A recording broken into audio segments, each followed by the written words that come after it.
Seguimos disfrutando de Ahora por la Mañana, señores. Hoy tenemos un tema muy interesante y con una psicóloga que ella es completa, una psicóloga clínica, pero yo sé que este tema que ella va a tratar nos va a gustar a muchos y a ustedes en casa. Bienvenida, Mariela Herrera, Ahora por Gracias. la Mañana. Gracias, muchísimas gracias Te por tenerme hicimos aquí madrugar. nuevamente. Ajá, nos pasa por un Sí. gusto estar aquí. Como siempre decimos, gracias por acompañarnos tan tempranito, por honrarnos con tu tiempo. Vamos a hablar hoy sobre el control, vamos a hablar sobre el amor versus los límites desde el amor o el control. ¿Cuál es la diferencia? Porque hay muchas figuras, no voy a delimitar el género para que luego Claro. no me acusen, que confunden que cuando uno pone límites, uno dejó de querer, uno se ha comportado extraño. Vamos a esclarecer la diferencia entre uno y otro para entonces, Mariela, que el público pueda entrar en contexto. Claro. Los límites desde el amor básicamente establecen cuidado, establecen seguridad para ambas partes involucradas. Esto es lo que me hace sentir cómodo, eso es lo que a mí me hace sentir cómodo. Hasta aquí ya no me siento tan cómodo, hasta aquí tú no te sientes tan cómodo, ¿verdad? Entonces da cierta seguridad y un espacio para que podamos comunicarnos desde ahí, ¿verdad? Versus límites desde el control es más una imposición. Lo que tú tienes que hacer, lo que yo entiendo, ¿verdad? Que yo necesito que tú hagas, lo que tú debes, ¿verdad? Es muy frecuente que se confunda uno con otro, porque nosotros aprendimos por lo general a poner límites desde el control. Es decir, lo que tú tienes que hacer. Por ejemplo, de repente, no, tú no puedes venir a coger esto que está ahí.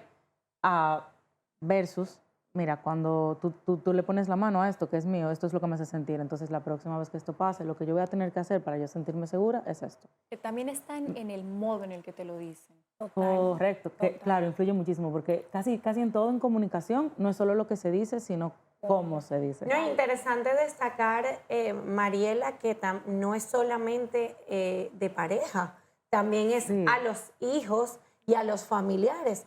Y sobre todo pasa mucho cuando es tema de los hijos, que nosotros queremos controlar todo.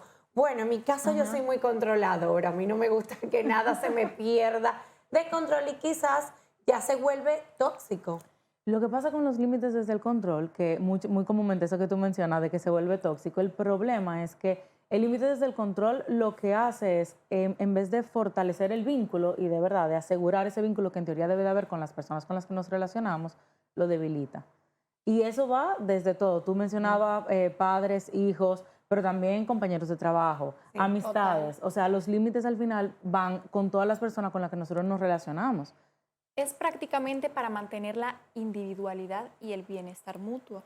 Pero Correcto. ¿de dónde nace, o sea, el principal factor para tú marcar el límite? O sea, ¿qué consideras que, de dónde da inicio eso? De la seguridad propia, o sea, autoestima. Es yo conocerme, yo identificar, esto es lo que a mí me hace sentir cómoda. Entonces el límite, algo que a mí me gusta sobre todo establecer mucho es que el límite no se pone en contra de nadie, se pone a favor nuestro. No es haciéndote algo a ti, es dejándote saber lo que a mí me hace sentir segura y cómoda. Y hace toda la diferencia, porque desde la forma en cómo nos relacionamos, es un poco para poder salvaguardar esto. Y con los niños es un poquito distinto, porque con los niños es un poco más de nosotros tenemos que ser el límite. Ajá. Es decir, muchísimas veces no te subas ahí, no puedes agarrar eso, y pensamos que estamos poniendo un límite y nos enojamos muchísimo porque no me escucha y de repente, ay Dios mío, este niño, ¿qué tal? Y la realidad es que eso no es un límite, eso es una petición. Sí. El límite con un niño sería yo pararme y bajarlo. ¿Por qué? Porque si ya se pegó, ya no es culpa del niño. Claro. El adulto que Claro, está ahí, claro. que no supo poner el límite, entonces fui yo. Y está el hecho también de que muchas veces los padres tienen el temor de poner límites precisamente desde el espacio del miedo a que el niño lo rechace, le deje de querer. Y yo he comprobado como muchas veces los niños no se exigen límites. O sea, es un Claro. llamado a gritos que nos hacen. Pero hay algo, Mariela, que estás comentando y me llama mucho la atención. Hablas de la comunicación, pero para que la comunicación sea asertiva, tiene que ser bilateral, va, viene. ¿Qué hacemos cuando mi receptor no comprende el mensaje que estoy comunicando y malinterpreta estos límites desde el amor ¿cómo podemos manejarlo en esa situación, en todos los escenarios? En el ámbito amoroso, con los hijos, familiar, de trabajo, en todo el contexto.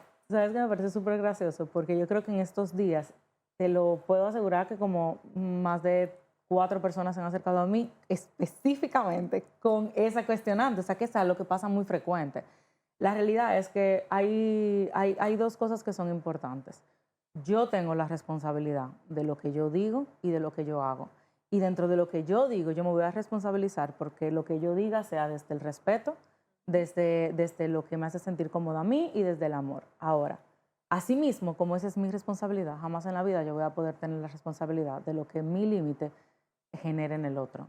Claro. Y la realidad es que el límite genera incomodidad. Es una expectativa irreal pensar que yo voy a poner un límite y la otra persona me va a decir, wow, qué chulo, yo quería llegar hasta ahí y me dijiste que hasta aquí. Qué feliz me siento. Ustedes han hablado de lo que, bueno, de los niños, esas cosas, pero en pareja. Yo tengo mi pareja y yo, bueno, no me gusta que vaya con las amigas porque yo te quiero demasiado, tú vas a estar lejos de mí, entonces... Eso es control. Después tú te vas... No, Eso ya se voy para una discoteca, no vaya, pues puede pasar, mira, se puede desplomar el techo, puede pasar algo, o sea, ese amor poniendo ese límite, ¿es bueno o es malo? Claro, yo creo, O es celo. yo creo que las chicas, yo creo que respondieron por mí, porque definitivamente hay una diferencia súper importante entre control y amor. Y ya eso es control, porque el límite nace desde lo que me da seguridad a mí, no desde lo que yo necesito de ti. Me doy a entender aquí, porque ya ahí el no salgas, no hagas esto, no tiene que ver contigo, tiene que ya involucrar una acción de un tercero. No, pero yo lo justifico y digo, y le hablo bonito, le digo, no, lo que pasa es que puede pasar Pero, esto, o sea, mira. Pero no te eso va a es exponer. privarla de su libertad, Claro, Wilson. ¿Qué? No, y no solamente eso, sino Eso que es amor con límite. no, los hombres lo llevan a su terreno muchas veces, de verdad, con el respeto a todas las figuras masculinas que están aquí, y lo ponen a su conveniencia. Pero cuando la mujer es quien dice, mira, la verdad, yo no quiero que tú salgas, o tal vez no utilice la palabra no quiero, pero buscar disfrazarlo, ¿verdad? Filtrarlo y explicar el por qué. Mira, es que ese grupo yo no entiendo, yo no creo que sea lo más apropiado, eso pone en riesgo lo que estamos construyendo. Ahí sí no, tú me quieres controlar, tú lo que quieres es privarme de mi Hacerlo libertad. más diplomático, Pero Wilson, todavía. eso mismo, yo creo que todo es importante porque los 3 han mencionado algo que es importante y es de cierta manera, de X o Y forma, cómo disfrazarlo. Pero si lo disfrazamos, lo podemos poner azul, amarillo, blanco, negro. Si lo estamos disfrazando y es control, sigue siendo control. Me doy a entender. Pero entonces, Mariela, ¿cómo diferenciar el límite a un control? Porque es como decía Wilson hace un momento, si de repente yo le digo a mi pareja, no quiero que salga y lo disfrazo, él lo puede ver como que yo lo estoy controlando.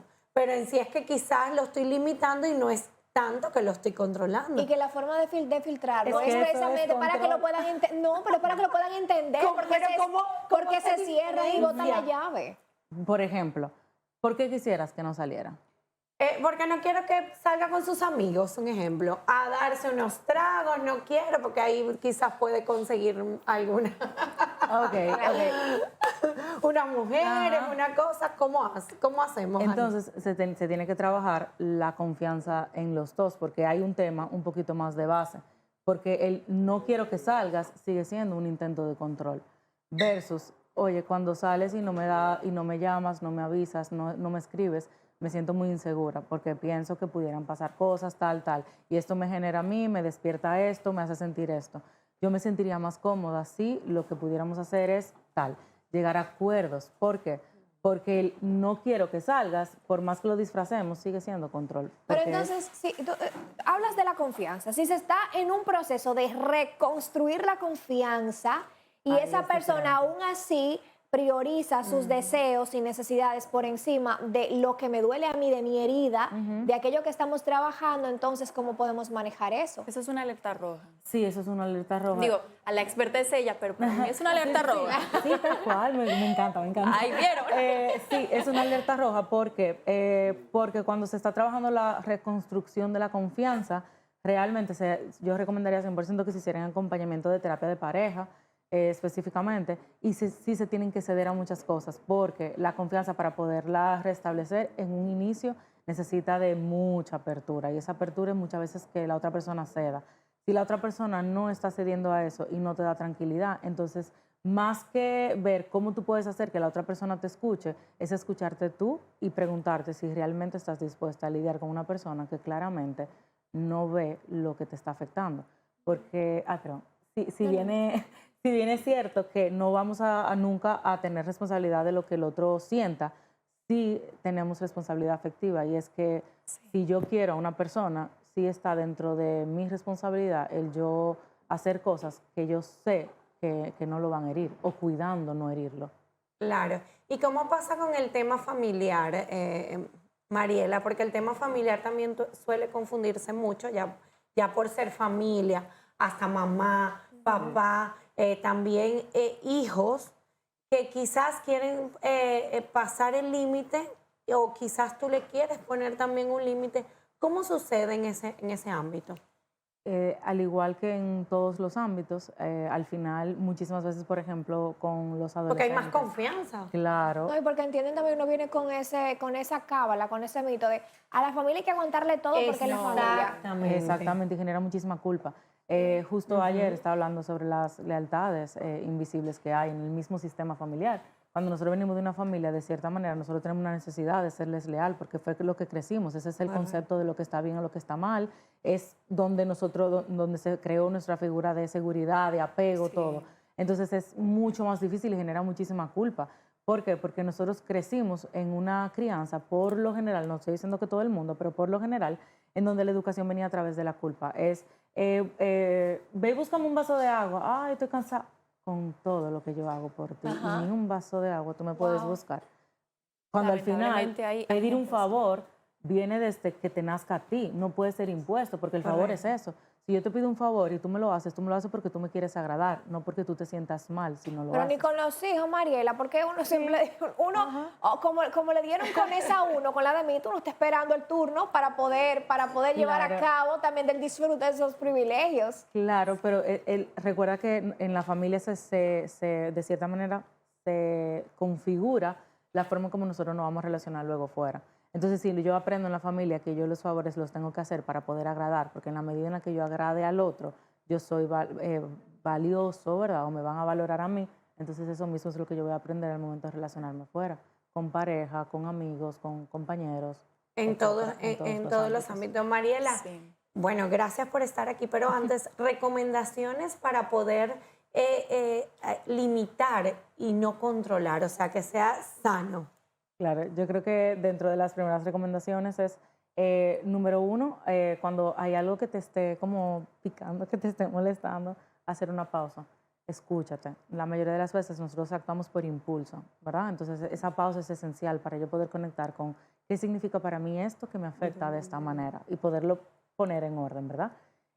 Número dos, poder entonces buscar ayuda, porque los límites, por más que nosotros intentemos ponerlo por sí solos, si nosotros no crecimos dentro de ese sistema, pues va a ser muy difícil ponerlo solito nosotros. Entonces buscar ayuda para trabajar un poco nuestra regulación emocional, que va a ser clave para poder poner ese límite.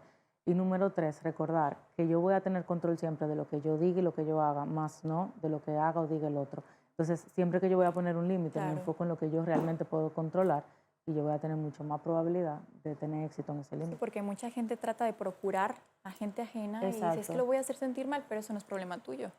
Eso es algo que tú estás poniendo tu límite, y que la gente que va a terapia con psicólogos no es únicamente para gente que está loca, porque mucha gente tiene ese concepto. A mí me ha tocado platicar con gente así y no. No, y un punto muy importante, que yo puedo controlarme yo y limitarme yo, pero no puedo, aunque quiera, pero no puedo controlar al otro, no hay forma ni manera. Ser educada. Hay un refrán que dice, para tener relaciones saludables hay que tener conversaciones incómodas y los límites son necesarios. Así que muchas gracias de verdad por acompañarnos. Ya para despedir, por favor, si nos puedes compartir tus contactos, redes sociales. Claro que sí, yo estoy en Benestar, en Santiago.